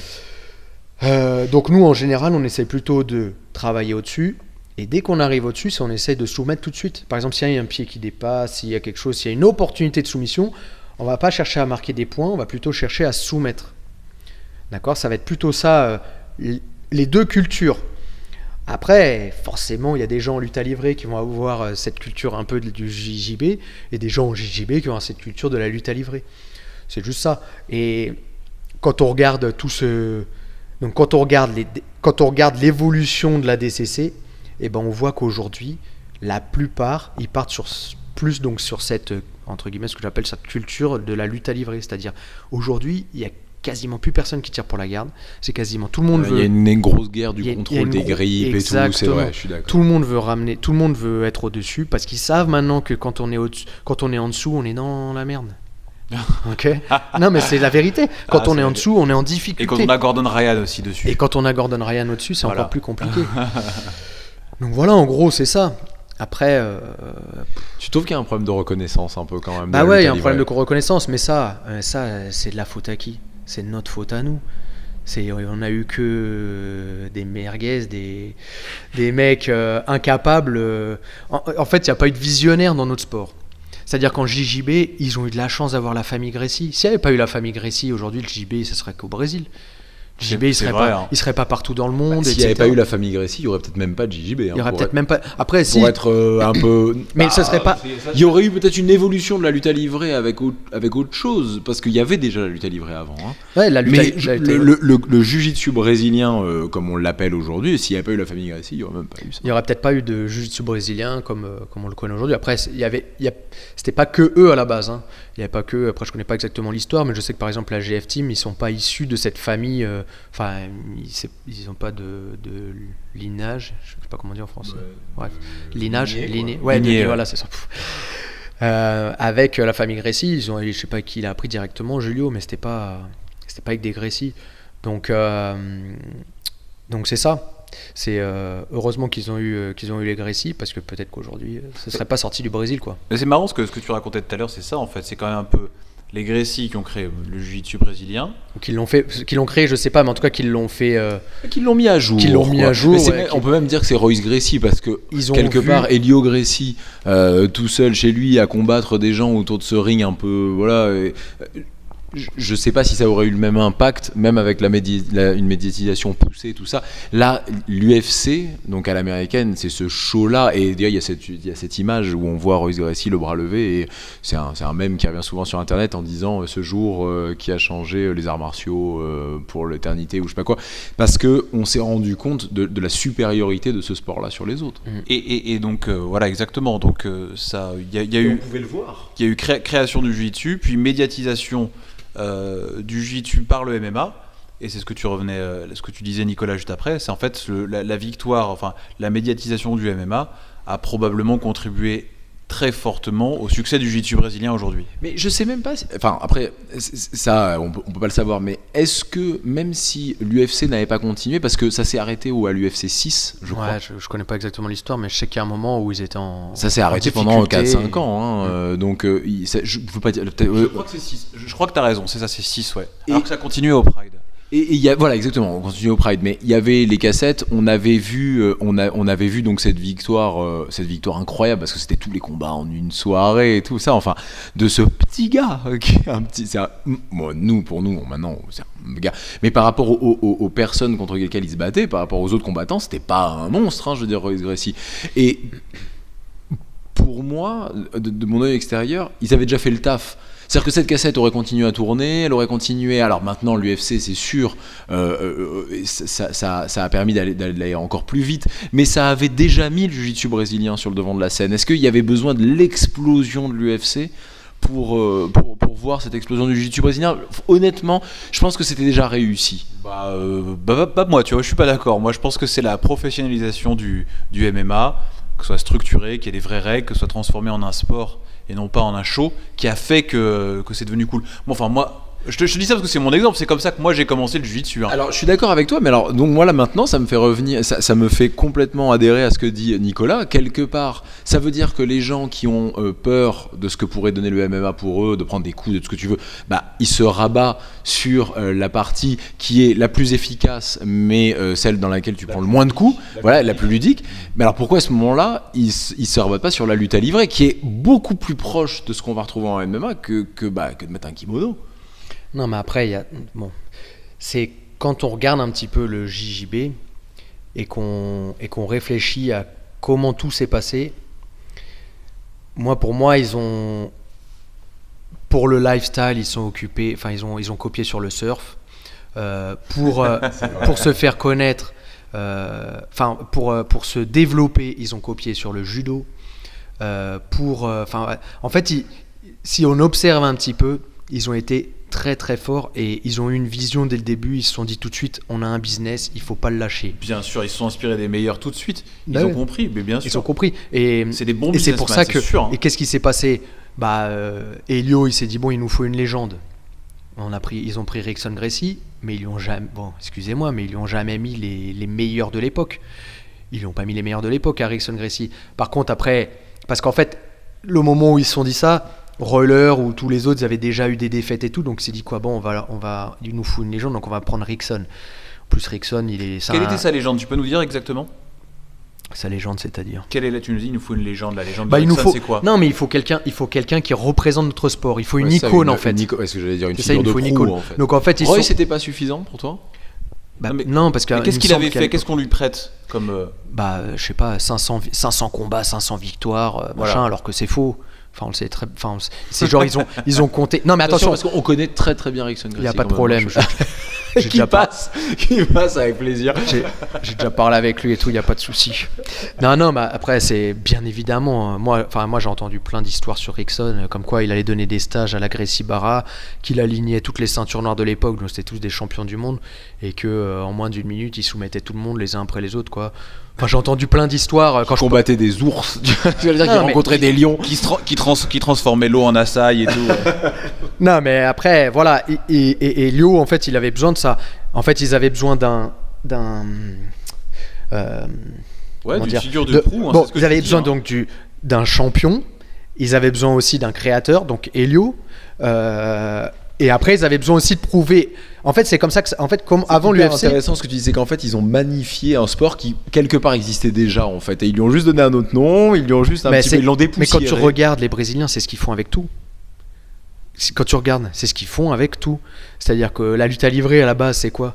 À l'époque, alors là, vous allez rigoler, mais à l'époque, l'origine de la lutte à livrer, c'est du catch wrestling. Mais c'est pas le catch comme on voit à la télé où c'est un show, etc. Avec des masques et des coups de chaise. Voilà, entre guillemets, c'est du faux. À l'époque, c'était pas ça. À l'époque, c'était de la lutte à livrer en fait. Mais ils ont changé le nom. C'est tout. Ou alors, c'était aussi du catch as catch can là. Et en fait, c'était tout ça. Et après, ils ont changé le nom. Ils ont appelé ça lutte à livrer, ce qui veut dire lutte libre. Et voilà. Et enfin, ça s'est transformé. Donc le catch, donc ce que tu appelles le catch wrestling, enfin les luttadors, quoi. Ils avaient le droit. C'était exactement pareil, c'était ça. Que de la lutte à livrer. Ouais, c'était exactement pareil. Après, ce que dit Leighton, il dit que c'était de la force pure, il n'y avait pas vraiment de technique, etc. Bon, après, j'étais pas là pour voir, j'écoute juste. Mais en tout cas, ouais, c'était. Et le fameux tatou. Et donc, le fameux tatou qui faisait déjà plus de 100 kilos, qui était. Pour moi. Donc après, en ayant vraiment parlé avec tout le monde, parce que bien évidemment dans Lutte à livrer Spirit, j'ai pas pu mettre tout ce qui est sorti dans les interviews, parce que bon, moi l'idée c'était d'unifier tout le monde, et puis bon, tout le monde crache un peu sur comme dans tout quoi, comme tout le temps, c'est normal. Et pour moi, Tatou c'est vraiment le mec, enfin de ce que j'ai compris, c'est le mec à l'origine vraiment de la lutte à livrer. Mais après celui qui a vraiment, après c'est mon avis. J'ai discuté avec pas mal de personnes. Moi, quand je vais au Brésil, je vais dans tous les clubs de lutte à livrer. J'essaie vraiment de comprendre ce sport et d'approfondir ce sport. Et l'idée, c'est que celui qui aurait vraiment apporté de la technique ou quand on voit chaque technique, on se dit ah ouais, celle-là, ça c'est fort. Ça c'est difficile de contrer ça. Bah, c'est la famille Bruno Silla. Donc c'est Tatou, après la famille Bruno Silla. Puis il y avait Leighton aussi, mais Leighton, il naviguait plus entre les clubs. Et puis il passait beaucoup dans les clubs de JJB pour essayer aussi de leur montrer un peu de lutte à livrer. D'ailleurs, Leighton, qui était le prof de lutte à livrer à la Nova Union. Et ça, c'est quelles années? C'est les années 20, 30? Ou c'est beaucoup plus tardif? Tatou, Oui. ouais, c'est début début du 20e siècle. Ok. Enfin, ouais, non, plutôt moitié. Mais après, c'est difficile à savoir parce qu'il y a le moment où il est compétiteur, il y a le moment où il est professeur, il y a le moment où il apporte vraiment. Ça peut. Des fois, on vit des choses, on a l'impression que c'est intense, mais ça a duré que 2 ans. Ouais. Alors que des fois, ça dure 50 ans. Enfin, c'est Ouais, pas. ouais, c'est vrai. Mais Ok, donc ça, c'est Mais ouais, les voilà. origines un peu mythologiques. c'est ça. On sait pas trop, c'est une période floue de la création de la Bah, c'est lutte ça. livrée. Et en fait, qu'est-ce qui s'est passé? Mais le JJB, c'est la même chose. En vrai, c'est un peu flou. On sait pas vraiment comment ça. Alors, qu'est-ce qui s'est passé? En tant que toi, tu vas me dire. Non, Et- moi, non, mais en non, tant que mais- pratiquant du jiu-jitsu brésilien, on nous rabâche que Helio Gracie, c'est le Et bah père. voilà. Mais pourquoi? Mais parce qu'on avait besoin de ça. T'as besoin d'une histoire. C'est ça J'ai vient- besoin d'une histoire. Alors, soyons très clairs. Hein. Comme le judo, Peu c'est importe. qui? C'est Jigoro Kano. Mais c'est Ouais. c'est lui qui a fait en sorte que le judo aille partout dans le monde, etc. Mais je suis pas sûr que ce soit vraiment lui le créateur. Je pense pas qu'il y ait vraiment un créateur De de toute toute façon, façon. c'est ce que j'allais dire, c'est pas possible. C'est forcément un mélange de plein de gars qui se sont dit ah moi je C'est trouve ça. que le sol ça fonctionne bien, ah, bah moi aussi, et puis bah ils ont commencé à échanger et puis voilà c'est sûr que ça peut pas venir d'une seule personne qui de son esprit malade le soir noter des techniques. C'est pas possible. Déjà il faut être 2 obligatoirement pour essayer. c'est ça. C'est obligatoire. Et, par exemple, la lutte à livrer, on peut voir des sculptures ou des peintures qui datent du début quoi, de l'Antiquité, même avant. Enfin, on voit les gens, ils ont toujours fait de la lutte, ils se sont toujours fait des guillotines, ils se sont toujours fait des clés de bras. Quand on regarde à l'époque, c'était déjà ça. Ouais, c'est vrai ça. Je sais plus qui me disait ça. Il y a quelques jours, il me disait la lutte, en fait, c'est le sport mondial. Toutes les cultures ont toujours eu cet aspect sportif de s'attraper, de se foutre par terre. C'est ça. Et c'est vrai, tu vois la lutte sénégalaise, la lutte turque. Je sais pas si ces gens-là, ils sont. T'as raison parce que c'est vrai. Je crois qu'il y a en gros, on peut trouver quasiment une lutte pas par pays, parce que ça voudrait pas dire grand-chose. La mais- lutte mongole et tout. Je suis pas sûr que les Sénégalais et les Mongols à un moment soient dit allez, on va faire un sport uni. Non, mais c'est humain en fait. C'est ça en fait. Hein. C'est humain de vouloir. Mais alors pourquoi plus ça la lutte. que la boxe? Parce que alors peut-être qu'il y a une boxe mongole. Non, je sais pas. Mm. Mais il y a pas de boxe sénégalaise.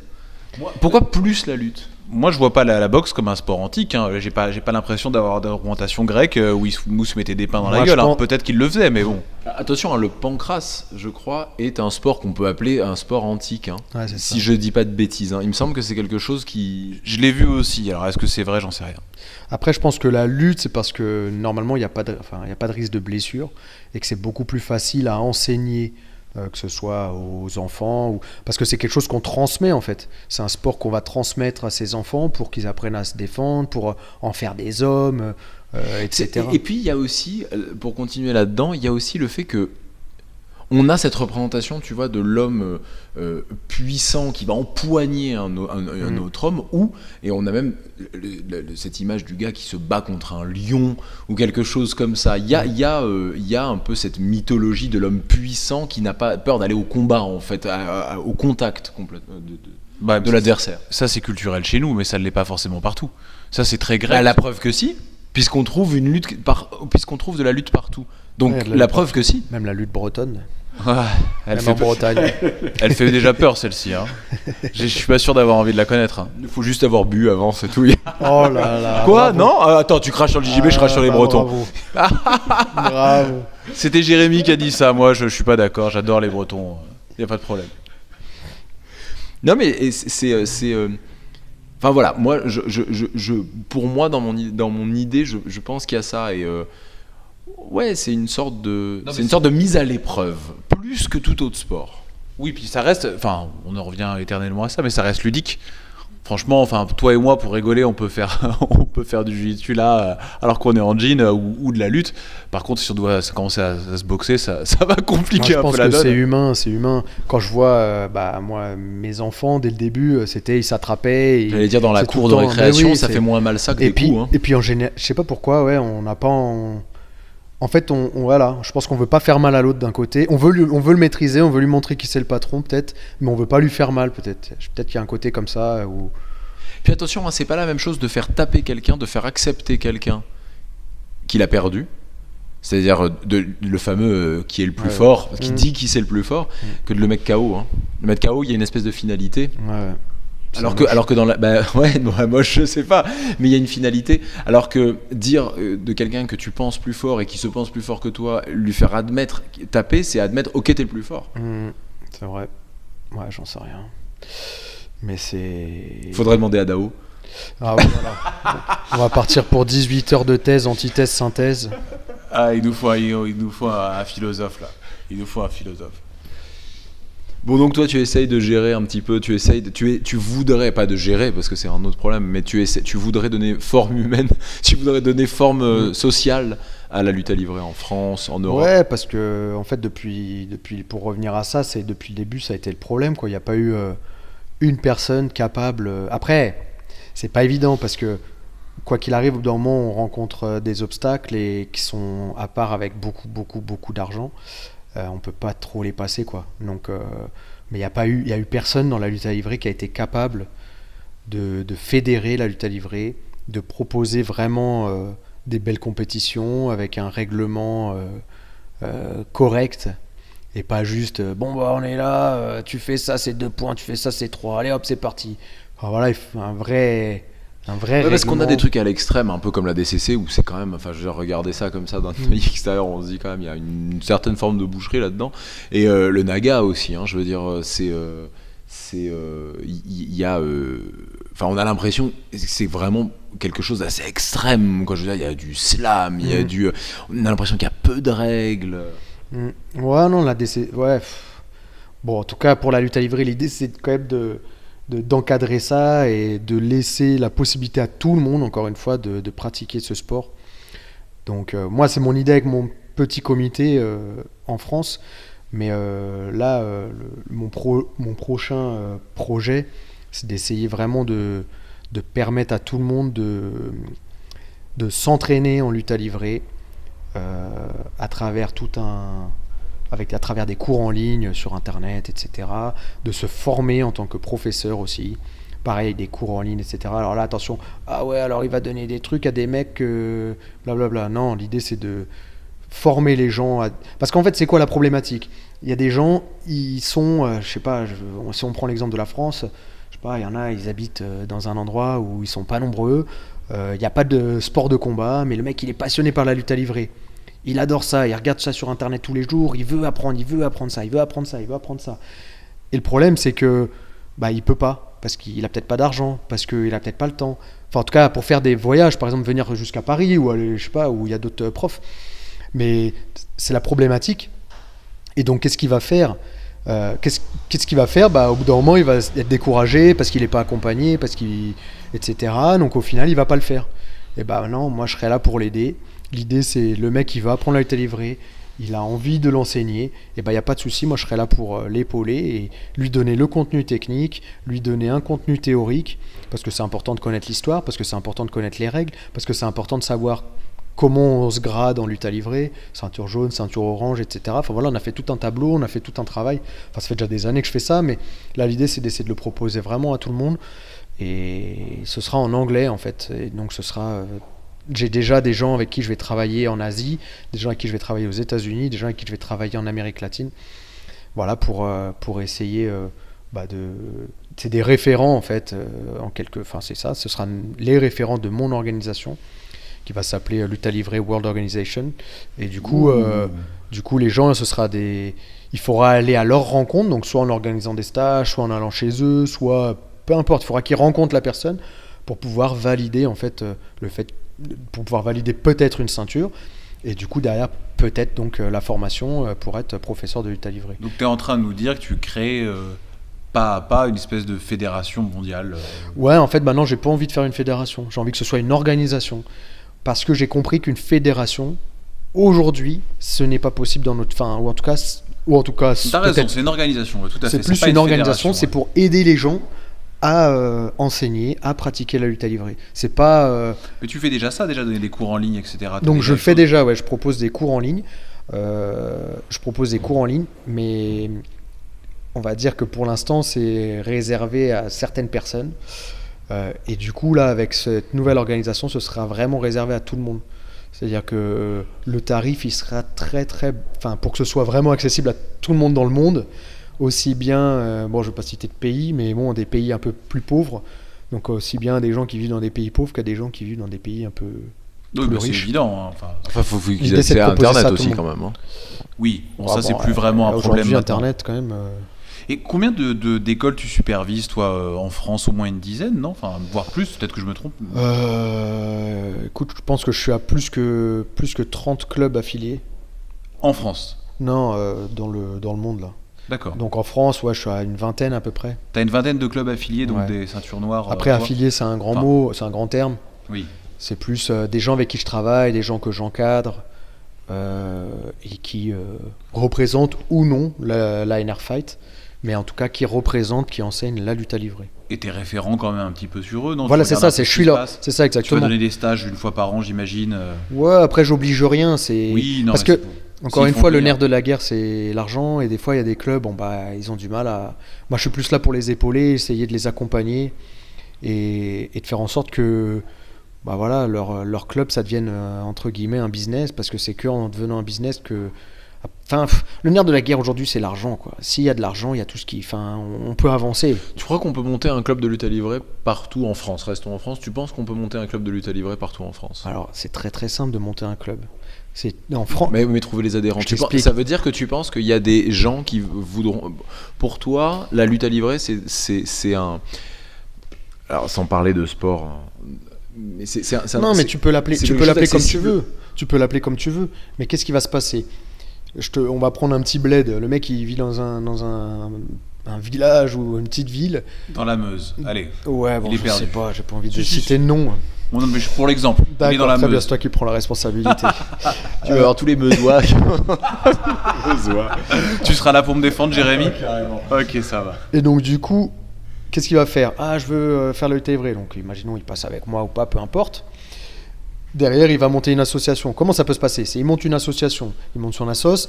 Après, il va voir la mairie. Il dit voilà, écoutez, Je veux un local. je veux. Ouais, non, je veux pas un local. Au début, je veux plutôt. Enfin, oui, je veux. Est-ce que vous avez des créneaux dans un gymnase? Il commence comme ça, avec 2 créneaux par semaine. Hop, il communique un petit peu comme il peut dans la ville. Et ce courageux-là qui n'a jamais pris de cours de lutte à livrer peut se targuer d'être NR Fight parce qu'il aura vu des cours, il aura Parce suivi que- des cours en ligne. Exactement. Parce qu'il aura suivi des cours en ligne, parce qu'il aura eu la formation. C'est un petit peu le gros sujet qu'il y avait il y a quelques années, il y a 1 an et demi, 2 ans sur la Gracie Academy, où on pouvait avoir sa ceinture bleue en ligne. Ça date un peu plus, hein, Jérémy. Hein. Mais alors, ça c'est pareil. Tout le monde dit ah, on peut avoir la ceinture bleue en ligne et tout. Mais ça, c'est tous les rageux qui ont parlé. Mais qu'est-ce que c'est vraiment le truc? Moi, je suis pas allé voir sur leur site internet comment ça fonctionnait. Est-ce que c'est vraiment ah, tu gagnes ta ceinture bleue parce que tu t'es connecté 50 fois? J'en sais Ouais, rien, on j'en sait pas. rien. Et après, d'un autre côté, les gens ils parlent oh là là, mais ceinture bleue, c'est quoi? Enfin, je veux dire, sans manquer de respect, parce que bah, je suis passé par là et c'est beaucoup de travail, c'est beaucoup d'entraînement. Mais et c'est tout. que le début. Mais ça c'est tu que le veux dire. début. Et avec une ceinture bleue, tu fais quoi? Enfin, normalement, tu fais pas grand chose. Bah non. D'accord? Je veux dire, C'est le début du chemin. Hein. c'est le début du chemin. Donc, il est où le risque? Il est où le risque de donner une ceinture bleue à quelqu'un? Non, mais bien sûr, c'était les gens qui parlent. Ça, c'était les gens qui avaient envie de parler. Je suis d'accord. Non, je pense que... Tirer le truc vers le bas plutôt que, tu vois. Et de toute façon, au début, on critique toujours les choses nouvelles comme ça, on les critique, Ouais. puis après on les fait. Moi, je suis Oui, d'avis- mais alors il y a un truc quand même aussi. Après, j'avoue que j'ai peu d'avis là-dessus, mais ça va à l'encontre un petit peu de l'idée du samouraï, tu vois, de la dédication jour après jour, tu vois. Tout ça, c'est pareil. C'est mythologique, tout ça. On a envie de se donner un truc. Et puis, comme c'est des Brésiliens qui sont mis au Brésil, aux États-Unis, c'était doublement. T'as vu, ils font que ça pour le fric. Ils sont par internet. C'est pas du vrai jujitsu. Frérot, laisse-les tranquilles, tu vois. S'ils ont fait un bis, sois content pour eux. Oui, mais on en parlait tout à l'heure, je sais plus à propos de quoi, mais cette personne qui, on parlait ça par rapport aux personnes qui font des podiums. Il y a peut-être des gars qui en ont chié des ronds de chapeau pour avoir leur ceinture bleue. Et bah, très bien. Mais pourquoi être jaloux des gens Alors pourquoi est-ce que ça pose problème des gens qui prennent des photos sur les podiums avec des médailles en chocolat, comme on les appelle de plus en plus? Pourquoi est-ce que ça pose problème? Alors moi, ça ne me pose aucun problème. Hein. Moi, je... Nicolas, réponds-moi, pourquoi ça... Non mais c'est vrai, tu vois, Après, je te dis pas, potentiellement, je peux être d'accord parce que ça permet l'expansion du jiu-jitsu brésilien ou de la lutte à livrer. Je suis d'accord, mais le fait d'être contre, je trouve pas ça si incroyable que ça. Voilà. Ça dépend de la vision qu'on a. Ce qui est bien, c'est que tu as des avis tranchés sur la question, donc avec toi, le débat avance. Mais non, mais de manière générale, j'ai toujours un avis très arrêté. Mais là, c'est compliqué. Là, c'est compliqué, tu vois. En fait, encore une fois, si on prend l'exemple, moi, je pense qu'ils ont. Quand on regarde, par exemple, Gracie Barra, il y en a partout dans le monde. Comment ils ont fait? Ils ont proposé des cours en ligne, ils ont proposé un système en ligne. Tant mieux, ça a développé le JJB. Il faut les remercier parce que c'est grâce à eux qu'il y a du JJB partout dans le monde. Et puis des tenues uniformisées, etc. Ça ressemble à quelque chose. C'est bien plutôt sûr. Vers ça qu'il faut se tendre plutôt que les clubs qui sont là. Moi je fais du grappling de rue. Moi je fais du machin. Mais il faut arrêter. C'est un sport de combat. Il y a des valeurs à transmettre. Et voilà. Et si on peut donner l'opportunité à quelqu'un d'en vivre, quelqu'un qui est sain d'esprit, il faut juste éduquer les gens, il faut juste éduquer les professeurs, il faut leur donner de la technique, il faut leur donner du contenu. Et du soutien financier. Et du soutien financier, ouais. Si c'est possible. Je crois que c'est ce que fait la Gracie Barra. Hein. Ah ouais. Il me semble que le grand centre, c'est quoi? C'est Irvine. Irvine, éventuellement, ils te prêtent du fric ou alors ils investissent dans ta structure pour que tu puisses l'ouvrir. Ah, mais ça dépend qui. Ça dépend qui, c'est clair. Ça dépend qui est le prof. Je pense que c'est plutôt si c'est pas des pour tous, Romulo Barral ou si c'est Philippe Epena ou si c'est. Mais je pense pas qu'ils vont investir pour un mec qui est ceinture bleue. Enfin, je sais pas. En tout cas, c'est évident. Si c'était ça, ce serait beau en tout cas parce qu'il donnerait vraiment la possibilité à tout le monde de le faire. Mais bon, après, ce sera. Voilà, encore une fois, ça a à voir parce qu'on entend des choses. Je suis au d'accord. final, où est-ce que c'est écrit, on sait pas. Mais toi, alors moi, si je vais dans ton raisonnement, là, tu dis, tu vois, est-ce qu'il donnerait de l'argent à une ceinture bleue, par exemple, j'en sais rien. Mais toi, cette personne au fin fond de la Meuse, j'aurais dit la Creuse, mais il est ceinture blanche. Il en a jamais fait de sa vie, mais il va prendre des cours. Il est ceinture blanche. Alors moi, de ce que je veux faire comme système, c'est donc la personne dans un premier temps, elle va suivre des cours en ligne, donc c'est-à-dire encore une fois, elle va avoir du contenu technique. C'est tout un programme d'une année sur lequel qu'elle va devoir étudier. Deuxième partie, donc là ce sera la partie théorique du professeur level 1 de lutte à livrer. Et du coup là, donc il faudra qu'il apprenne quand même l'histoire, les principes de l'étang, le règlement, etc. Et derrière, pour valider tout ça, il va falloir qu'il rencontre l'un des référents de notre organisation. Et pour le valider, il va falloir qu'il soit ceinture bleue. D'accord ?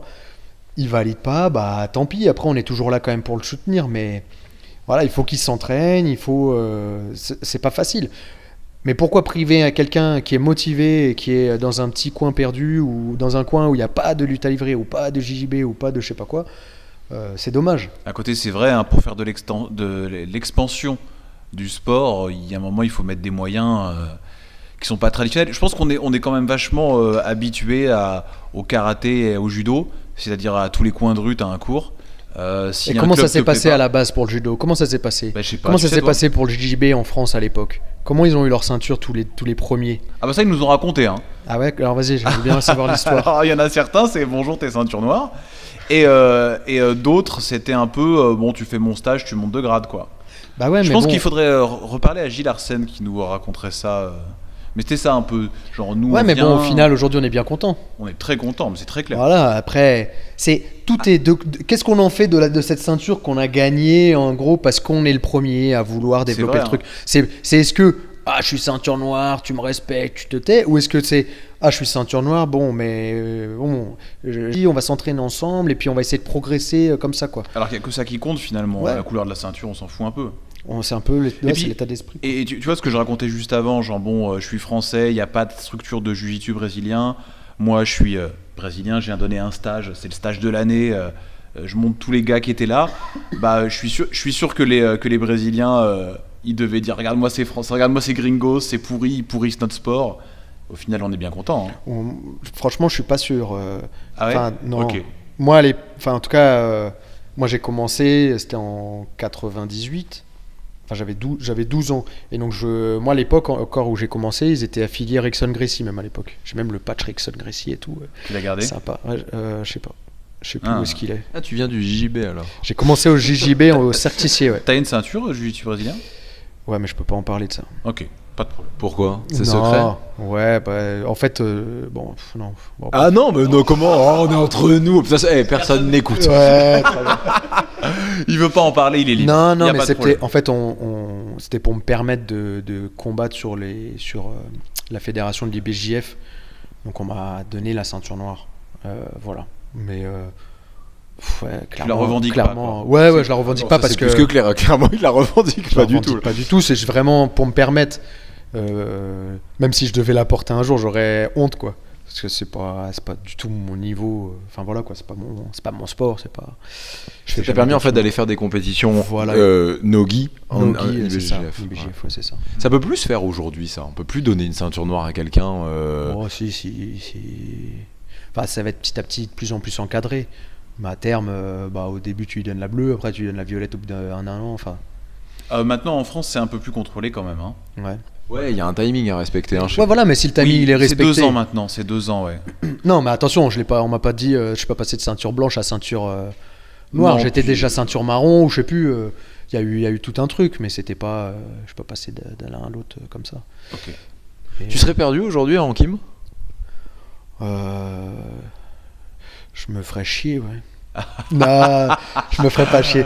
Non, ça Ça serait. sent le défi, Adrien. Il est en train de te défier. Hein. Il est en train de te défier là. En fait, pour le coup, c'est vrai, il y a un côté sympa, un vrai mec, c'est comme Mediotmad qu'on a reçu ici, en disant putain, les loutadors, les vrais qui ont jamais mis de Kim, j'aimerais bien leur mettre un Kim et combattre avec eux pour voir ce que ça donne. Ça doit être assez rigolo en fait. Non, mais après, je pense que ça Réponds maintenant. Je pense que ça peut être. C'est sympa, mais c'est pas notre sport. Oui, si ça t'intéresse pas, de toute façon, il n'y a pas Non, de. après, c'est pas que ça m'intéresse pas parce que je regarde beaucoup de compétitions de JJB pour voir quand même ce qui se fait et tout. Faut se tenir à la page quand même.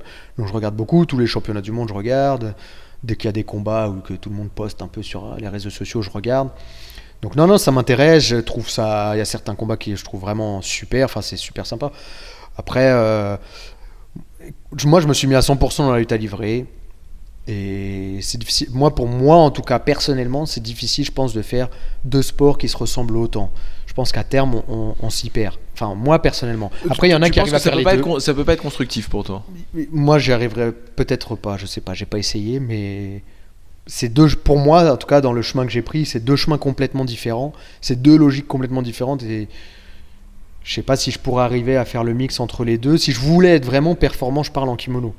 Si c'est juste s'entraîner comme ça, l'entraînement, bon, c'est rien. Mais si je veux vraiment être performant et faire quelque chose en compétition ou autre. Ah, ça te ferait marrer si tu mettais un kimono un jour? Ça te ferait marrer de faire de la compétition en jiu-jitsu brésilien? Non. Franchement, non. Non, c'est. Non. Être attrapé, machin, enlevé. Voilà, tous ces trucs, non, j'aimerais pas. Au contraire, plus je suis. Enfin, je pense qu'à terme, on n'a pas envie d'être. Je sais pas, c'est comme les judokas. Les judokas, souvent, quand je les vois, quand ils veulent s'entraîner au sol, il y en a beaucoup qui s'entraînent sans kimono. Parce que ça ressemble plus à leur pas à leur sport, mais à l'effort qu'ils doivent fournir au sol. C'est-à-dire qu'eux, ils n'ont pas beaucoup de temps au sol. Donc ça doit être très rapide. Donc il n'y a pas le temps d'attraper le kimono dans tous les sens. Après, bien sûr, il y a certaines techniques d'étranglement et tout, ils vont beaucoup utiliser les kimonos. Mais eux, justement, le sans kimono, ça ressemble plus à l'effort qu'eux, ils doivent fournir en kimono, en judo. Bref, donc c'est tout ça pour dire que non, aujourd'hui, au contraire, je garde ma liberté. Je veux pas être attrapé dans tous les sens. Dommage. Mais on peut C'est pour ça qu'il y a organiser pas- ça, c'est c'est pour- pas un problème. C'est pour ça qu'il n'y a pas de jiu-jitsu brésilien maintenant, parce que donc il y avait avec Il y avait Mathias chez moi, Jardin. ouais, avec Mathias. Pourquoi la GF Team est partie parce qu'il était GF Team ici, hein, si je Ouais, me ouais, rappelle ouais, bien. ouais, c'était GF Team. L'histoire, je sais plus c'est quoi. Bon, en fait, ça avait du mal. Bah bon, moi, j'occupais tous les créneaux du soir avec d'autres sports que j'avais. Et en fait, ça avait du mal à démarrer, ça avait du mal à décoller vraiment le JJB au club, parce qu'en plus de ça, bah, c'est un club. Nous, on a un club vraiment connu pour la lutte à livrer, donc on avait du mal à trouver de la place pour le JJB. Et je sais pas quelle a été la raison du départ, mais en gros, c'était que bah ça décollait pas quoi. Mais aujourd'hui, j'aimerais bien en remettre. Bon, du coup, j'ai toujours pas plus de créneaux, mais j'ai cherché à en remettre en début d'année. Mais j'ai cherché des profs, mais Jérémy, propose-toi. Pour être prof, faut avoir. Non, non, non, non. il a pris sa voix grave. Non, mais c'est le Sud qui revient. Non, non, non, mais pour être prof, il y a plein de personnes hein, qui se déclarent professeurs, qui pourraient donner des cours et tout ça. Mais on est dans un club sérieux quand même ici. Enfin, tu vois ce que je veux dire. Moi, je cherchais quelqu'un qui pouvait remettre des grades, machin, IBJJF, etc. Parce que je voulais être vraiment un club. Si tu amènes du jiu-jitsu brésilien, tu amènes du jiu-jitsu brésilien. Non, voilà, je voulais vraiment que ce soit orienté compétition. Enfin, comme je fais avec la lutte à livrer, je voulais que ce soit ça en JJB. Et c'est vrai que pour l'instant, j'ai pas trouvé. Parce que j'ai pas les moyens de payer un prof en temps plein. C'est pas possible. Donc, je peux pas faire venir quelqu'un de l'étranger. Et quelqu'un sur place, bah, la plupart, ils ont déjà des clubs et tout. Donc, c'est un peu compliqué. On verra par la suite comment ça se passe, s'il y a des opportunités ou pas, quoi. T'as des demandes au sein du NR Fight, t'as des demandes de gens qui te disent bah ouais, je fais la lutte à livrer, c'est cool, mais j'ai un team chez moi que j'ai jamais utilisé. Bien sûr, bah c'est comme il y a des gens qui font du JB ailleurs et qui viennent ici faire de la lutte à livrer, bah c'est comme des mecs de la lutte à livrer qui aimeraient bien faire autre chose. Et c'est normal en fait, c'est aussi quelque chose que j'ai observé, c'est des passionnés comme nous, il y en a très peu. C'est maintenant des gens qui veulent s'essayer un peu au sol. Après, comme on le sait tous, quand on progresse, il y a toujours un moment où bah c'est pas on sature, mais on arrive à un point où on a du mal à progresser encore, à passer vraiment un cap. Et souvent, quand les gens ils arrivent à ce niveau-là, donc c'est, je sais pas, au bout de soit 1 an, soit 3 ans, bah, qu'est-ce qui se passe ? Ils ont envie d'essayer autre chose. Donc soit chez moi, ils ont l'opportunité N'est-ce d'essayer. pas, Jérémy ? Ils essayent la boxe, la Jérémy. boxe taille ou autre. Jérémy, tu t'es inscrit ou pas à un club de jiu-jitsu ? Non, c'est parce que j'aime la lutte à livrer. C'est Ah, pour ça. voilà. C'est parce que j'aime la lutte à livrer. Parce que c'est marrant, tu m'as dit juste avant qu'on enregistre, tiens, je me mettrais bien au MMA. Alors, parce qu'il y a un truc où au NR Fight, il y a tout. Voilà, non, mais c'est très bien. Donc, auditeur de Cassagne FM, écoutez-moi bien, depuis septembre, je dis à Jérémy qu'il ne s'inscrira à aucun cours, je vous le dis. En juin de cette année, 2019, Jérémy ne se sera pas inscrit en jiu-jitsu brésilien. Et tu dis MMA ? Non, je dis pas MMA, je dis que ça On va me faire ferait un peu marrer. de muscu, Tu avais hein. parlé d'ailleurs, j'avais lu sur, je crois que c'était sur ta page, ou sur la page NR Fight, je sais plus, tu avais mis, est-ce que certains seraient intéressés par un cours de grappe, par un cours de, non, enfin de lutte à livrer, avec frappe au sol. Ouais. Et ben ça, je crois que ça m'intéresserait plus que MMA par exemple. Ok, donc voilà, prenez les paris, je vous en prie, mettez ça en commentaire. Qu'est-ce que Jérémy va faire comme sport cette année ? Moi, je vous le dis, moi je vote, il ne fera pas de sport, il ne s'inscrira à aucun club. Voilà. Je me remettrai à l'escalade. Voilà, mais voilà, vous avez votre avis, allez-y, je vous en prie. Ouais, ils peuvent venir chez nous, on a Mansour Barnaoui, on a Naya Bezam pour faire un peu de frappe au sol, c'est sympa. Ça pourrait être pas mal, ouais. Ça pourrait être pas mal. Ouais, mais j'ai un joli visage, je voudrais le garder. Je voudrais le garder intact. Tu mens, t'es laid. Tu le sais. On va conclure gentiment. Non. Méchamment, si tu veux. Hein. Ça s'est fait les cours de frappe au sol. En fait, on l'a Enfin, pas inclus les cours de frappe directement. au sol, Ouais. lutte à livrer avec frappe. En fait, on les inclut directement dans les cours de lutte. Genre un Quand, peu plus dur. Ouais, en Mettez fait, les les gants. gens, je leur permets, enfin, c'est assez libre. En fait, on a 2 cours par semaine où c'est 1h30 de sparring. En fait, il y a 1 heure de technique avant et 1h30 de sparring les lundis et mercredis soirs, où c'est un peu la guerre sur le tatami. Il faut être prêt. Ça donne envie là, hein, Jérémy. Hein. Faut être prêt. Et du coup, Faut venir quand tu as dit lundi et mercredi. Ouais. Voilà. Et du coup, voilà, il y en a qui font avec frappe au sol, on travaille même contre le mur, enfin voilà, ceux qui sont avec des objectifs MMA, on intègre un peu les Donc frappes. on peut venir découvrir ici les prémices MMA lutte à livrer. Quelqu'un qui débuterait pourrait venir aussi. Ouais, après, j'interdis un petit peu à ceux qui connaissent pas du tout le sol de faire ça, parce que l'idée c'est quand même la lutte à livrer à la base. Et une fois que le mec il a un peu des connaissances, genre on peut rajouter un peu les frappes. Oui, c'est ça, tu veux pas en faire un fight club, quoi. Ouais, même si c'est NR Fight Club. Mais, Oui, non, mais tu vois ce que je veux ouais, dire. non, C'est j'ai pas pour compris, tout le monde, j'ai compris, je t'embête. Ouais. Non, l'idée c'est que le mec il vienne, il apprend d'abord un peu le sol et puis après il rajoute les frappes quoi. Tu fais partie de ces gens qui, au premier cours, disent pas de combat. Non. Pour toi, au premier cours, tu combats. Ouais, ça devrait peut-être pas être comme ça, mais bon. Ouais, mais bon. La c'est Gracie difficile pour Barra moi. fait pas comme ça.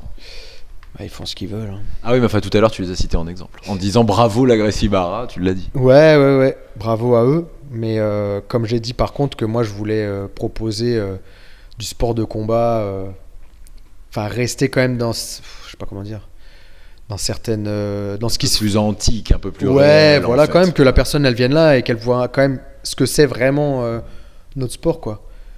C'est difficile de se rendre compte en faisant que de la Mais technique. c'est pas du fitness ici quoi. Voilà. Ici si on En fait, pousse on la veut- porte du NR Fight, c'est que quelque part on cherche quand même un petit peu quelque chose. On cherche Ouais, un mais peu après la c'est accessible merde, là. encore une fois.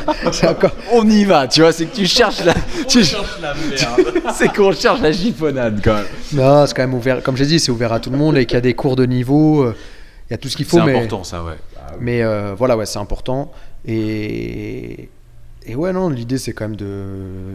Franchement, le combat au sol, on peut pas savoir ce que c'est tant qu'on n'a pas fait du combat. C'est Quoi. très clair. C'est pas Non. possible. Par contre, sur les cours que j'appelle lutte livrée base, c'est que du sparring à thème.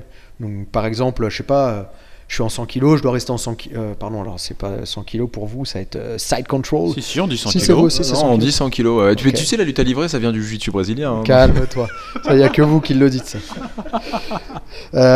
Et du coup, voilà, l'idée c'est de rester. L'autre en dessous, c'est de sortir. Si j'y arrive, on inverse ou autre. Enfin voilà. Donc ça, c'est une entrée en matière tranquille, on va dire. Du spécifique, quoi. Du comme on dit chez nous. spécifique, ouais, c'est ça.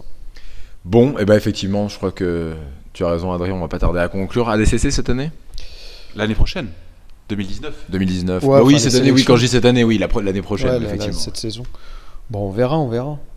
Je sais pas, on verra. Une On 7e verra. année. Tu serais le seul à avoir fait ça, non? Cette année, cette Bah, édition. même si participations, je sais pas s'il y en a eu beaucoup. hein. Ah, je crois pas non plus. Hein. En Tu fais Europe, partie en tout des cas. invités. Non, alors j'ai été invité 2 fois et j'ai gagné 4 fois les sélections. Tu t'es qualifié. Mais pour se qualifier, il faut gagner les sélections. Faut pas. Ouais, bien sûr. Faut être faut Qui était gagner à les Nottingham, toi, en 2011 hein? Ouais. J'étais dans le public, moi. Je t'ai regardé. je me J'étais rappelle. même à Barcelone en 2009 et j'étais même aux États-Unis en 2007. Si tu C'est un souvenir de dingue. La DCC, c'est incroyable, non? veux. Ouais, c'est pour ça ça fait mal au cœur quand je m'imagine ne pas y être quoi. Même si à chaque fois ça n'a pas donné grand-chose. Il y a qu'une seule fois où j'ai passé un tour, mais après le niveau, c'est ouais. Et ce qu'il y a de marrant, en fait, avec la DCC, c'est ce côté qui garde. Alors, ça a un peu évolué, mais ce côté très amateur encore. C'est Ouais. juste les meilleurs du monde sur les tatamis. Mais au niveau organisation, c'est fou. Même, C'est une même pour catastrophe. les points, c'est encore les. Comment dire, c'est pas des écrans, c'est juste des Ouais, espèces de petits c'est les carnets. scoring là. Voilà, ouais, qu'on les trucs. retourne. C'est ça. Vous devez savoir de quoi je parle. Mais voilà, les points, c'est complètement à l'arrache, quoi. C'est très très drôle. C'est la bizarre, DCC. hein. C'est Et juste encore, que il y c'est a- les meilleurs. Et il y a une année, ils avaient mis des tatamis qui glissaient, c'était une catastrophe, tout le monde se plaignait, enfin c'était... Puis même, ou même les sélections, c'est souvent une catastrophe. Des fois, c'est des tapis puzzle, posés, c'est même pas la même couleur, enfin c'est... Les mecs ratent la pesée, ils combattent quand même. Ouais, il y avait eu l'histoire avec Toquinho. Ah, ça, c'était en 2011. Toquinho, Ça, ouais, c'était en 2011. 2011. D'ailleurs, pour la petite histoire, qu'est-ce qui s'est passé? C'était Galvao et Popovic, en fait, qui ont dit... Ce Le- combat.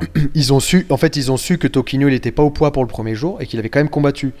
En fait, Toquinho il est arrivé le jour. En fait, à la DCC, maintenant on se pèse les 3 jours. On se pèse le vendredi à midi, le samedi normalement quasiment avant le début de la compétition, et le dimanche on doit se repeser encore si on est en demi-finale. Et en fait, qu'est-ce qui s'est passé? Toquinho il est arrivé le vendredi matin et il avait 2 kilos en trop. Ils ont dit bon, c'est pas grave, vas-y. En gros, normalement la pesée du vendredi, avant en tout cas, c'était vraiment pour checker si les mecs on ils était étaient pas trop loin, quoi, Voilà. Maintenant, il faut vraiment être au poids. Mais il y avait ça. Et après, le samedi, il était toujours pas au poids. Ils ont fait bon, bah, allez, c'est pas grave, vas-y, combat. Il a combattu, il a défoncé. Tout le monde a arraché les chevilles de tout le monde. Et donc, ça s'est su qu'il n'était pas au poids. Et qu'est-ce qui s'est passé? Bah, le lendemain, Galvao et Popovic ont dit bah, écoutez, s'il n'est pas au poids aujourd'hui, nous, on combat pas. Et on se me rappelle très bien, maintenant le dimanche j'étais dans les tribunes, malheureusement. En fait on Je suis était sûr que t'as tout donné. on était. Bah attends, cette année-là, c'était quoi? Cette année-là, je crois que j'ai Nottingham. fait Nottingham. Qu'est-ce que j'avais fait à Nottingham? Non, j'avais perdu au premier tour aussi. C'était la première fois que je prenais Barrett Yoshida, je crois, et j'ai perdu contre lui. Oui, non, mais c'était. Mais la fois d'après, je l'ai battu. Je sais pas pourquoi ils nous ont remis ensemble au premier tour, c'était bizarre. Bref. Et donc, je me rappelle, j'étais dans les tribunes et je le vois. Et donc, tout le monde était déçu. Oh, Tokino, il combat pas, parce que c'était extraordinaire. Et oh, il combat pas. Puis d'un seul coup, on le voit, mais c'était vraiment comme dans un film, quoi. Il était en haut dans le gymnase, il était tout en haut des tribunes.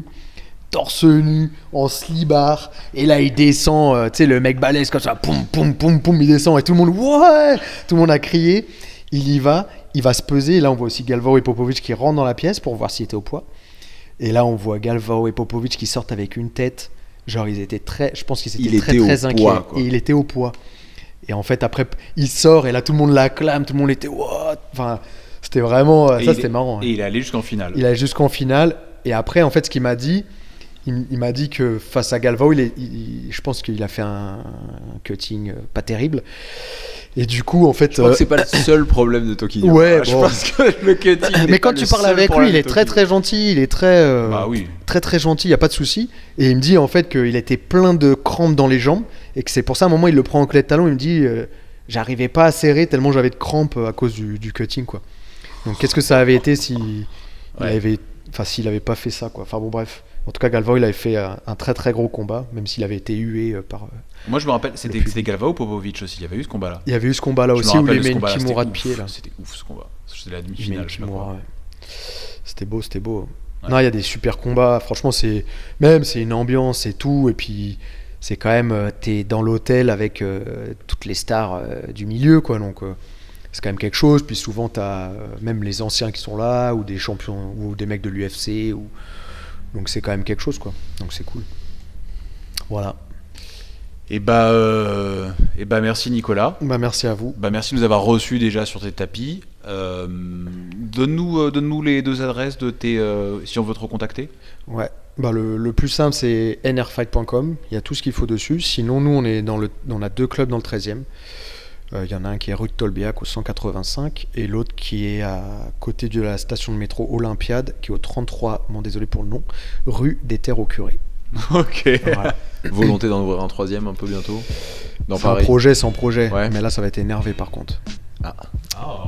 Oh. Le problème c'est que on va passer devant tout le monde et tout le monde va être jaloux, donc je sais pas. Est-ce que c'est un problème ça? C'est pas un problème, on s'en fout un peu. Donc t'en parles pas trop maintenant, t'attends que c'est bien avancé. Mais ça va être très très très très avancé. Bref, Très bientôt. on en reparlera dans un prochain épisode. Pas de problème. Avec plaisir. Merci beaucoup Nicolas, merci beaucoup Jérémy. Merci Adri, Nico, merci beaucoup. C'était vraiment très sympa. Merci beaucoup d'avoir pris le temps. Bah, merci à vous d'être venus jusqu'au club. À la prochaine, ciao à tous. Ciao, Salut ciao. les amis, bye bye, bonne journée.